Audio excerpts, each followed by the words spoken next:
ሰላም ሰላም እንዴት ናችሁ? እኔ በጣም ደህና ነኝ። ዛሬ ደግሞ ይዤላችሁ የመጣሁት መርካቶ ላይ ምን አዲስ ነገር አለ የሚለውን ለማሳየት ሞክራለሁ ማለት ነው። ባለፈው እንዳያችሁት አብዛኞቹ የመርካቶ አካባቢዎች በተለይ በጣሊያን ጊዜ የተሰሩ ህንፃዎች እነዚህ ጂ+1 ወይም ኖርማል ግራውንድ ፎቆች አብዛኞቹ ወደ ጣና ገበያ አካባቢ ያሉት ወይም ምናለሽ ተራ አካባቢ ያሉት አብዛኞቹ እየፈረሱ ነበር። እነሱን አሁን ጠረጋ ላይ ነው ያለው ማለት ነው። ስለዚህ እየተጠረጉ ቦታው ለአዲስ ህንፃ ግንባታ ወይም ፌደራል ቤቶች ኮርፖሬሽን ሊገነባው ላሰበው ህንፃ ግንባታ እየተዘጋጁ ነው ያሉት ማለት ነው። ከዛ በተጨማሪ ደግሞ ሌሎች አዳዲስ ቦታዎችንም እንደዚሁ እየፈረሱ ነው ያሉት። ከዚህ በፊት የመዘጋጃ ቤቱና ደንብ ማስከበር ይፈርሳሉ ተብሎ ያልተያዙ ወይም ያልተነገሩ ቦታዎች እንደ አዲስ እንዲሁ እየፈረሱ ነው ያሉት ማለት ነው። እና በጠቅላላው አብዛኞቹ የመርካቶ እነዚህ የቆርቆሮ ሱቆች ኦልሞስት ከሞላ ጎደል ማለት ይቻላል እየፈረሱ እየተነሱ ነው ያሉት ማለት ነው።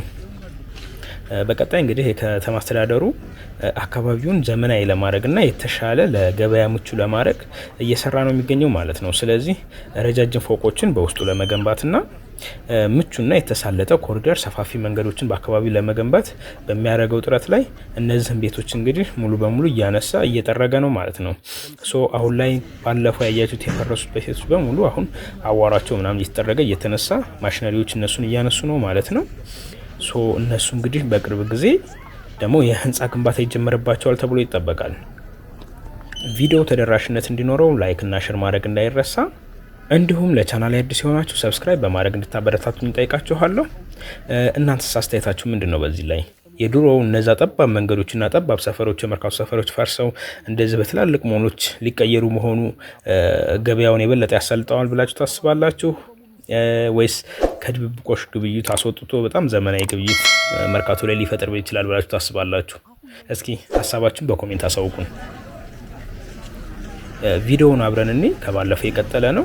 አብዛኛው የፈረሱ ቦታዎችና አዲስ እየፈረሱ ያሉ ቦታዎችንም በደንብ ያሳያችኋል። ቪዲዮውን እንከታተል።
Kamero.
Is that?